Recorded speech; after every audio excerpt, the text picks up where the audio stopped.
있습니다. 하나님 감사합니다. 이 시간 하나님의 영령이 하나님의 성령이 아버지 순천 서밋길 위에 임하도록 역사하여 주시옵소서.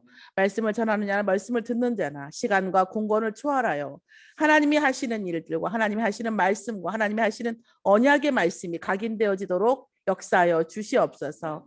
감사드리며 예수 그리스도의 이름으로 기도드렸사옵나이다. 아멘. 이번 주 저희에게 주신 하나님의 말씀은 위대한 유산 갑절의 영감이라고 하는 말씀입니다. 우리가 어떤 유산을 받을 것인가에 대한 생각입니다. 결국은 우리가 지금의 현재가 있는 것은 온고지신이라고 하죠. 과거가 있기 때문에 새로운 것이 있어요. 과거에 대한 이 메시지와 과거에 대한 어떤 정리, 그리고 과거에 대한 언약을 붙잡지 못하면 역사학자들이 보통 그러잖아요. 역사를 잊어버린 민족에게는 미래는 없다고 얘기하죠. 그리고 역사는 수레바퀴라고 얘기를 합니다. 역사학자들이 그래요. 수레바퀴처럼 역사가 돈다라는 말이에요. 그래서 어떤 문화 환경과 어떤 사건의 어떤 배경 이런 것들은 바뀔 수 있지만 결국 어떤 사건의 어떤 성향이라든가 본질적인 것은 계속 어떻게 되죠? 굴러간다는 얘기예요. 그러니까 어떻게 보면 굉장히 맞는 본질적인 말이죠. 창세기 3장 안에서 운명 안에서 시대와 어떤 문화가 다를 뿐이지 같은 얘기가 계속 반복되고 있는 거거든요. 그럼 우리는 이 과거의 이 유산을 통해서 무엇을 가져올 것인가에 대한 말씀입니다. 그런데 우리 엘리사 선지자가 어떻게 했어요? 엘리야 선지자가 갈 때에 갑절의 영감을 달라고 끝까지 따라 붙었다는 거예요. 엘리사는 이미 갈멜산 전투와 또 많은 일들 속에서 이미 소문을 통해서 들었던 거죠. 하나님은 엘리야에게 무엇을 하기 위한 것이 아니라 세계복음화, 결국 하나님이 하시는 일을 보여주기 위해서 기적을 일으키신 거예요. 이 어두운 시대에. 그럼 이 어두운 시대에 이런 기적을 일으키고 하나님께서 여호와 하나님이시고 이미 그 방방곡곡에 누군지 알 수 없는 7천 제자들은 아하 깨닫고 있는 거죠. 하나님께서 역사하신다는 것을. 그러면 그 역사하심을 보고 믿는 자들을 모으는데 어느 날 결단을 하고 있던 엘리사에게 엘리야가 선지자가 찾아온 거예요. 그렇게 복음이 결단되어져 있는 복음이 이미 하나님께서 은혜로 주신 그 복음이 시작되었다라는 말씀입니다. 그런데도 불구하고 시대 상황은 어땠냐? 가장 어려운 때예요. 엘리야는 지명수배자예요. 그것도 특히 절대 권력 중에 절대 권력인 왕비가 내가 이 사람을 죽이지 않으면 내가 먹지도 자지도 않겠다고 하는 이런 결단을 하는 어려운 시기고 그것에 대한 결사대가 지금 움직이고 있는 이 시대에 하나님의 사자로서의 미션, 그러니까 엘리야가 내게 오면서 엘리사에게 오면서 엘리사는 이미 모든 것을 다 뭐예요? 하나님이 주신 미션을 감당하겠다고 생각한 거예요. 그러면서 엘리야 밑에서 훈련을 받았겠죠. 그런데 이제 뭐예요? 엘리야가 승천할 때가 온 것입니다. 이때 엘리사는 더욱더 미션을 감당을 하려고 하는 어떤 언약이 더욱더 강해졌겠죠. 얼마나 강해졌냐? 여호와의 살아계심과 당신의 영혼의 살아있음. 영혼이 살아있잖아요. 살아계심을 두고 맹세하노니 나는 스승을 떠나지 않겠다. 스승의 언약을 떠나지 않겠다. 스승에게 주신 하나님의 미션. 곧 엘리사에게 임한 하나님의 미션을 떠나지 않겠다고 한 것입니다. 왜요? 성령 역사의 흐름을 보았다라는 거죠. 그래서 보면 다시 제가 오늘 요즘 새벽에도 말씀드리지만 바울 사도가 얘기하잖아요. 엘리야도 우리의 성정과 똑같았다. 기독교가 사람들이 조금 약간 쉽게 보는 부분들이 뭐가 있냐면 수행이랄까 도 닦는 게 없어요. 우리 기독교가. 그죠? 도 닦는 게 없어요. 엘리야도 성질이 급하고 다혈질이고 굉장히 성정이 우리와 같았다고 얘기를 합니다. 그럼에도 불구하고 뭐예요? 하나님의 성령의 역사가 엘리야에게 임했던 거예요. 그것은 엘리야의 노력이 없었어요. 엘리야의 어떤 성정도 없었어요. 엘리야에게 하나님의 역사하신 거예요. 엘리사도 어떻게 했어요? 하나님이 역사하신다라는 걸 본 거예요. 자, 그러면 어떤 미션이든 하나님이 역사하시는 성령의 역사가 내게 임해야 그 다음에 미션을 수행할 수 있는 거예요. 자, 여기서 다시 저는 이 말씀을 계속 지금 새벽마다 계속 해야 되니까 묵상을 하잖아요. 강제 묵상.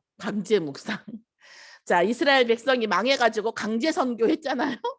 제가 요즘 강제 묵상, 아주 강제 묵상인데 하나님께서 어떤 은혜를 주시냐면 사도행전 1장 3절 8절을 다시 한번 또 모시 주시는 거예요. 뭐예요? 저는 항상 그 복음 안에 들어있는 이 고민 중에 하나가 인간들은 언제 바뀔 것인가.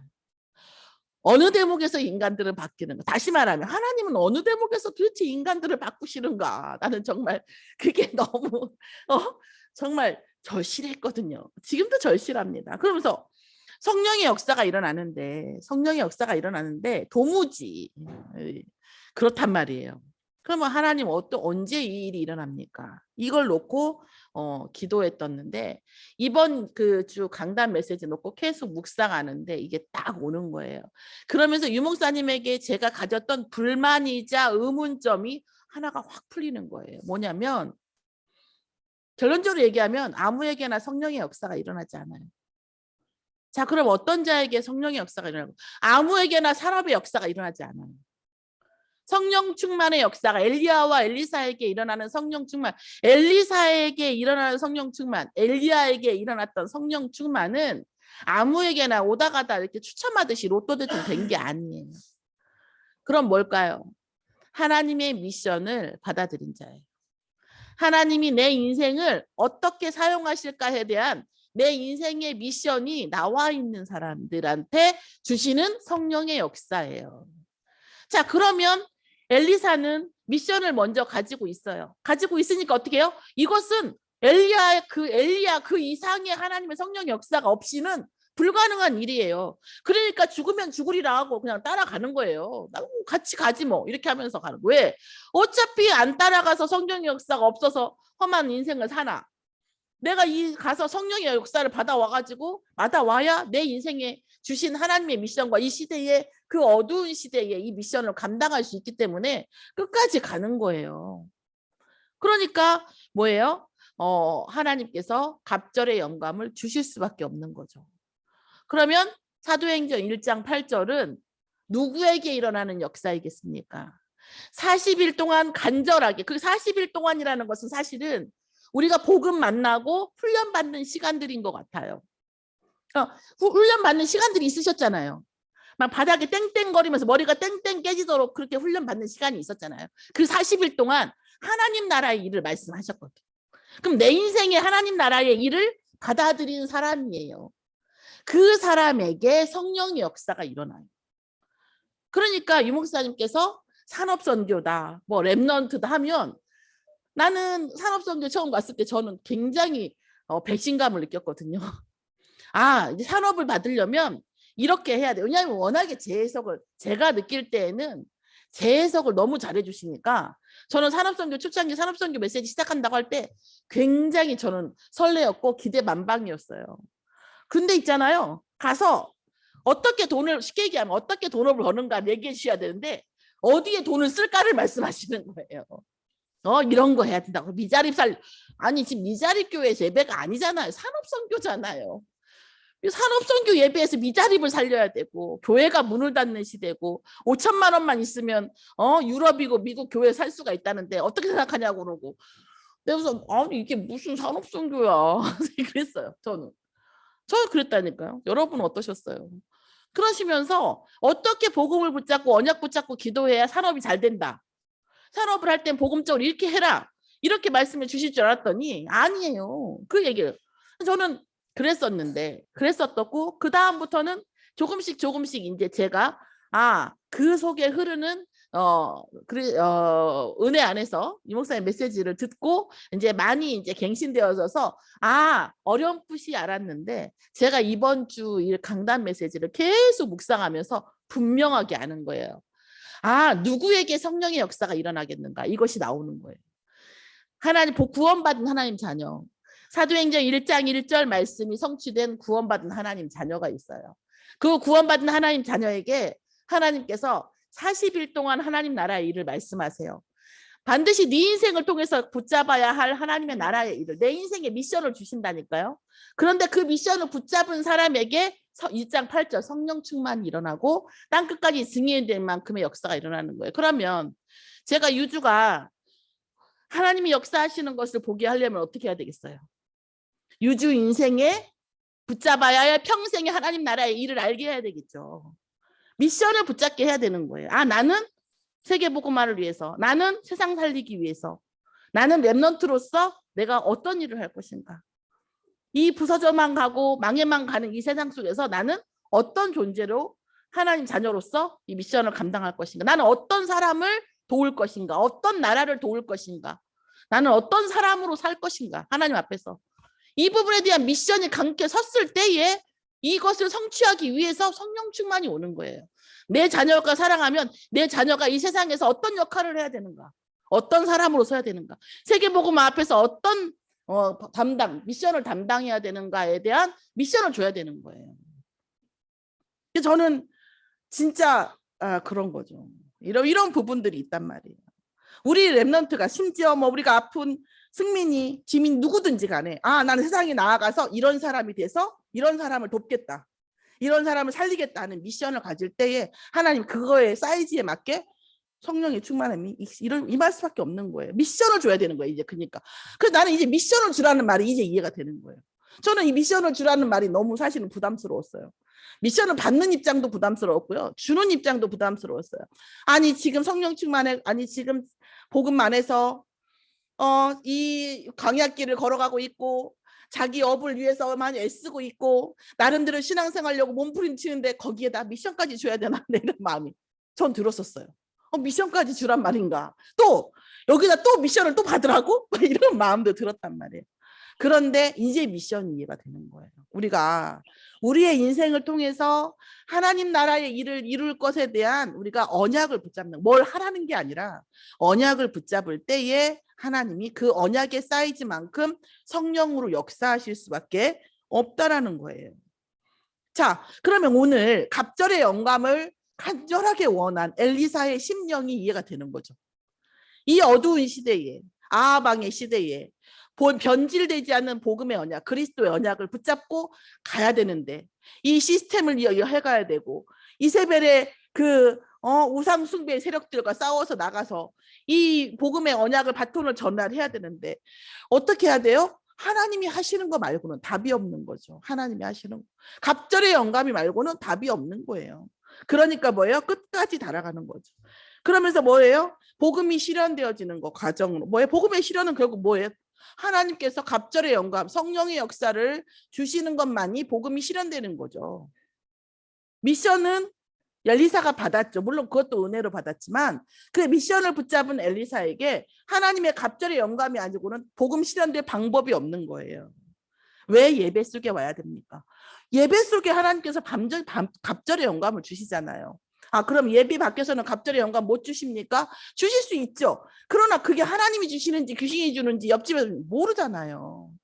예배 속에서 받은 갑절의 영감은 예배 속에서 하나님 주셨구나 하는 것이 이게 이름표가 있잖아요. 그러니까 예배 속에서 하나님 주실 수밖에 없는 거죠. 그래서 우리가 이 예배 속에서도 우리가 정말 천국은 침노하는 자일 것이라잖아요. 하나님 갑절의 영감을 주시라고요. 하나님 나라, 내 인생에 대한 하나님 나라의 일을 위해서 갑절의 영감을 주시라고 침노하는 심정으로 그렇게 우리가 예배 속에 있어야 됩니다. 그러면서 어떻게 했습니까? 이 선지자의 생도들은 끊임없이 육신적으로 누려봤어요. 한마디로 제가 딱 보니까 이 선지자의 생도들은 이 사건의 흐름을 보는 거예요. 사건의 흐름을. 이제 엘리야는 떠나. 그러면 엘리사는 어디로 갈까? 과연 뭐예요? 길갈에 있을까? 또 베델에 있을까? 여리고에 있을까? 이거에 따라서 많은 상황이 바뀌잖아요. 이거에 관심이 있는 거예요. 그리고 계속 뭐예요? 엘리야도 끝까지 영적인 것인지 육신적에 속하였는지 엘리사를 끊임없이 계속 테스트하는 거예요. 그러면서 뭐예요? 육신적인 흐름, 육신적인 안위를 뭐예요? 거부하는 거죠. 왜요? 아무 필요가 없거든요. 우리의 하나님 나라의 일, 우리의 미션을 수행하는데 육신적인 힘은 아무 필요가 없거든요. 하나님이 성령으로 역사해 주셔야 되는 거거든요. 자, 그래서 세 번째 뭐라고 했습니까? 복음의 전달하는 거죠. 이 엘리사가 복음을 전달하기, 왕하 6장 8절에서 열왕기하 6장 8절에서 6장 8절에서 24절까지 보면 전쟁을 수행하는 엘리사의 입장을 또 봐요. 자, 그 전에 우리가 지금 그 19절부터 25절까지 보면 엘리사의 기적이 나오죠. 엘리사가 성경의 갑절의 역사를 우리가 받으면서 그 엘리사가 제일 먼저 시작한 게 뭡니까? 물이 나쁨으로 뭐예요? 토산이 익지 못하고 떨어져요. 그러니까 뭐예요? 물이 나쁘니까 질병이 있고 토산이 익지 못하고 열매가 없으니까 가난할 수밖에 없다니까요. 기적, 이것이 중요한 게 아니라 미션을 가지고 성령의 충만함을 가진 이 사도 한 사람이 있으니까 뭐예요? 치유와 그리고 뭐예요? 경제 응답이 바뀌는 거예요. 그러면서 어떻게 했습니까? 엘리사가 베델로 올라가는데 아이들이 그를 뭘로 봐요? 사람으로 보는 거예요. 대머리에 올라가라. 이런 그 인간적으로 보는 모든 것들을 뭐예요? 하나님께서 쳐버리시는 거예요. 이렇게 보는 거죠. 어떻게 보면 좀 잔인하다 싶을 정도로 쳐버리시는 거예요. 그러니까 엘리사가 그들을 저주했지 엘리사가 죽인 건 아니에요. 그런데 엘리사가 그 사람을 축복하면 이게 축복이 되어졌죠. 앞에서는 엘리사가 그를 저주하니까 저주한 대로 되어지고 하나님의 말씀이 사무엘처럼 하나도 땅에 떨어지지 아니하고 엘리사가 축복하면 축복을 해주시고 엘리사가 저주하면 저주함밖에 안 되는 거죠. 이 시대를 붙잡고 가는 세계복음화를 붙잡고 가는 이 어두운 시대에 복음을 전달하고 복음을 변치 않는 변질되지 않는 복음을 전달하겠다고 한 엘리사에게 하나님께서 갑절의 영감을 허락하신 겁니다. 또한 엘리야의 태도를 봐도 재밌는 태도예요. 뭐예요? 아 그래 내가 너한테 줄게. 아 안 돼 이렇게 아니라 뭐예요? 엘리사는 처음부터 끝까지 설득하지 않아요. 그리고 뭐죠? 엘리사도 끝까지 누가 이 문제에 대한 답의 주체는 항상 하나님이신 거예요. 네가 어려운 것을 구하는도다.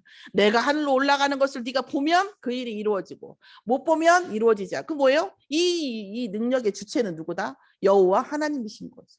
엘리사가 아닌 거예요. 하나님께서 너의 인생에 이걸 보여주시면 하는 거. 그 결국 주체는 항상 하나님이신 것을 볼 수 있습니다. 그러면서 뭐합니까? 열왕기하 6장에서 전쟁하는 걸 보면 전쟁은 누구 것이에요? 하나님의 것이에요. 그리고 엘리사는 끝까지 어떻게 합니까? 살리는 제자들의 영적 눈을 영적 눈을 열게 하셔서 살리고 또한 실제로 그 적군을 어떻게 했어요? 눈을 멀게 해가지고 데리고 와서 먹이고 재우고 입히죠. 그러니까 나중에 그 아람 군대들이 다시 오지를 못하는 거예요. 살리는 전쟁, 살리는 싸움을 하는 거예요. 하나님의 갑절의 영감을 가지고 전쟁은 여호와께 맡기고 그리고 뭐예요? 우리의 제자와 그 다음에 동료들은 영적 눈을 열어주고 또한 뭐예요? 적군은 살리는 거예요. 이런 복음의 전달. 그러니까 소문이 나겠어요? 안 나겠어요? 아람 군대가 어떻습니까? 아합과 이세벨이고 이쪽은 저기지만 적군도 거기도 뭐예요? 철권 정치거든요. 아주 이 고대 이 정치 왕 이런 건요 굉장히 그냥 그 고문은 아무것도 아니잖아요. 그런 정치 속에서 정치판 이런 권력 속에서 이 엘리사가 적군을 먹여서 입혀서 아니 재워서 마시게 해서 데려보냈다라는 것은 어마어마한 복음의 전달력을 가질 수밖에 없거든요. 이렇게 뭐예요? 복음을 전달하는 이런 역할을 미션을 수행했던 것이 뭐예요? 엘리사인 거죠. 오늘 우리를 인생을 여기를 보내신 것은 우리를 물론 나를 살리기 위해서 보내셨어요. 제가 지난번에도 강단 말씀에서 말씀드렸지만 내가 4개가 있는데 옆집에는 5, 7개가 있어. 나 3개가 부족하네. 그럼 난 어떡하지 했는데 아이고 예수가 그리스도라는 모든 문제 해결자라고 하네. 그러니까 4개도 그렇겠지. 내가 4개가 있으니까 6개를 더해 주시면 좋겠고 완전히 채워주시면 좋겠네. 그런 게 아니라고요. 그런 게 아니라고. 하나님과 하나님 나라의 이 시대를 살리기 위해서 때로는 그 4개를 내려놓고 다시 하나님의 말씀으로 전신갑주를 입어야 된다는 거예요. 그게 진짜 나를 살리는 거고 진짜 우리의 인생을 살리는 거고 성령의 역사가 임하는 거고 또 후대의 언약을 전달하는 겁니다. 자, 그러면 쉽게 얘기하면 우리가 이렇게 살아오는 패턴대로 살아왔던 패턴 살면 우리 제자들 구할 수 없어요. 자녀들이요? 구할 수 없어요. 제가 저희 그 동생들이 불신자잖아요. 자기 의가 너무 많고 행동력이 워낙에 좋으니까 이게 뚫고 들어가기 정말 힘들어요. 그런데 그래서 제가 우리 어머니께 그런 말씀 드린다니까요. 우리가 복음으로 진짜 걔네들보다 훌륭해지지 않고는 진짜 어렵다. 이렇게 얘기를 해요. 훌륭해지는 게 중요한 게 아니에요. 복음의 능력을 보여주는 거죠. 복음의 능력. 그러면 뭐예요? 내 패턴, 내 욕심, 내 어떤 그런 내 자리, 뭐 내가 가지고 있는 기득권 이런 거 다 내려놔야 되거든요. 그래야 살릴 수가 있습니다. 시대를 살린다는 거, 사람을 살린다는 거. 우리가 한 사람을 살리는 것도 그래요. 때로는 내가 이것 때문에 오해받지 않을까? 내가 또 저도 뭐 마찬가지 아닙니까? 내가 개인적으로 얘기하면 내가 이것 때문에 오해받지 않을까? 많은 생각들이 왔다 갔다 해요. 그러나 그게 중요합니까?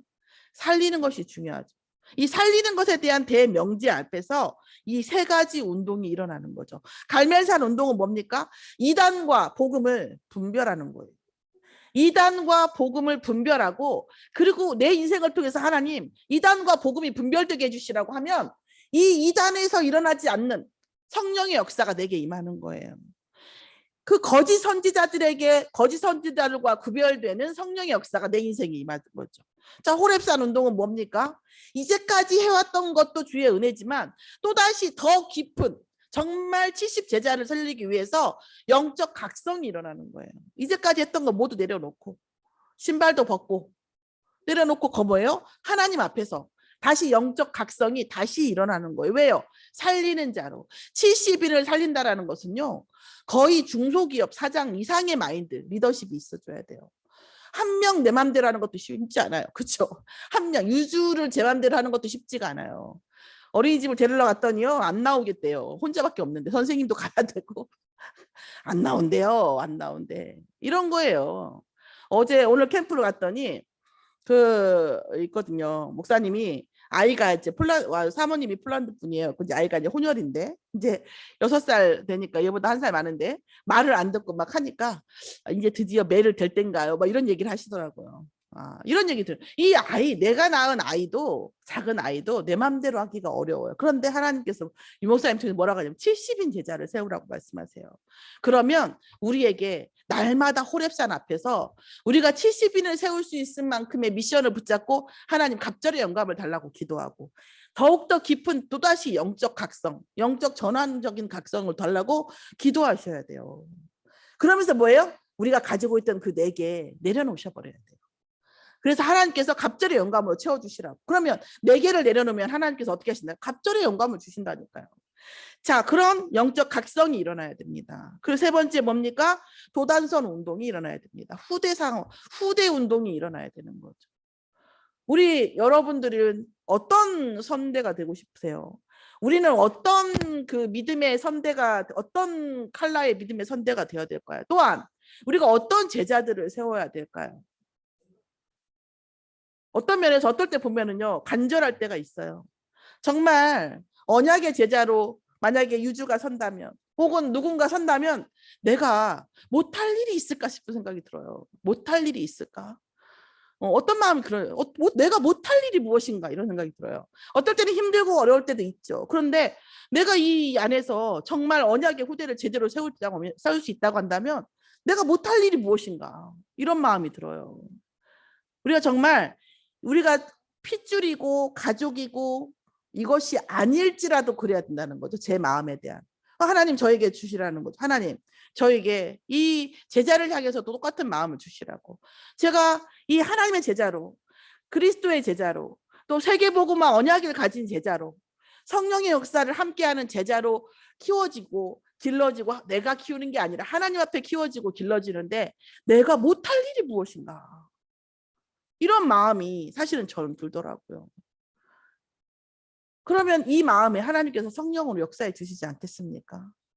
우리가 정말 미션을 붙잡을 때에 나의 인생에 부족한 걸 채우기 위해서 내가 제자고 내가 널 먼저 전도했어. 물론 그러지 않지만 말하자면 뭐 그런 일도 많잖아요. 내가 네 할머니니까 넌 내 말을 다 들어야 돼. 내가 너 먹을 거 다 해주고. 아무 의미 없는 말이거든요. 자, 우리가 시대를 살린 삶 운동이 내 이 갈멜산 운동과 호렙산 운동과 이 도단선 운동이 내 운동이 되어줘야 된다. 내 인생에 접목되어져야 된다는 거예요. 그럼 접목이 안 돼요. 그럼 어떻게 해야 돼요? 하나님, 이 시대를 살린 3가지 운동에 이 언약이 내 인생과 접목되게 해달라고. 나는 어떻게 복음 아닌 자들과 구별되는, 복음 아닌 자들을 분명히 구별해내는 내 도구로 쓰임받을 것인가? 나는 어떻게 해야 70인을 키울 수 있는 영적 각성이 일어날 것인가? 나는 어떻게 해야 내가 후대들 앞에서, 제자들 앞에서 정말 믿음의 성령의 역사의 기념비로 세워질 것인가에 대한 고민만 하시면 된다니까. 고민이 기도죠, 뭐. 고민하시면서 이게 어떻게 돼야 될까요? 하나님 물어보면 그게 기도 아닙니까? 정말 393 기도와 함께 우리에게 정말 언약이, 미션이 붙잡아지면 그 미션에 대한 성령의 역사가 일어난다는 거예요. 조금 제가 단적으로 얘기할게요. 미션을 가지지 않은 자는 성령의 역사가 일어나지 않는다고 봅니다. 이제 저는. 미션이 없는데 성령의 역사가 왜 일어나야 돼요? 그 사람의 구원 다 해줬는데. 그렇지 않습니까? 오늘 정말 엘리사의 미션, 엘리사에서 갑절의 영감이 우리의 갑절의 영감이 되기를 예수의 이름으로 축원합니다. 그러려면 이 시대를 살리는 세 가지 운동 속에 우리의 인생이 있는 미션이 우리의 언약이 되기를 예수의 이름으로 축원합니다. 그러면 하나님께서 반드시 그 심령에, 반드시 그 현장에, 반드시 그 가문의 후대에 정말 움직일 수 없는, 누구도 부정할 수 없는 하나님의 성령의 역사가, 갑절의 성령의 역사가 일어날 줄 믿습니다. 기도하고 기도하시겠습니다. 하나님 감사합니다. 우리에게 유대한 유산, 아버지 갑절의 유산을 우리에게 주시기를 원합니다. 우리의 후대들에게 갑절의 영감, 갑절의 성령의 역사가 임하기를 원합니다. 우리의 인생에 세대를 살릴 세 가지 운동 속에 있도록 역사하여 주시옵시고 우리 후대에게 이 세 가지 운동을 전달하고 갈 수 있도록 역사하여 주시옵소서. 미션을 가진 자에게 반드시 성령으로 충만하며 성령의 역사가, 갑절의 역사가 일어날 줄 믿습니다. 아버지 하나님, 이 언약을 누리는 이 밤이 되어지도록, 이 언약이 더욱더 각인되어지고 그리스도의 이름 속에서 더욱더 깊이 누려지는 밤이 되어지게 역사하여 주시옵소서. 감사드리며 예수 그리스도의 이름으로 기도드렸사옵나이다. 아멘.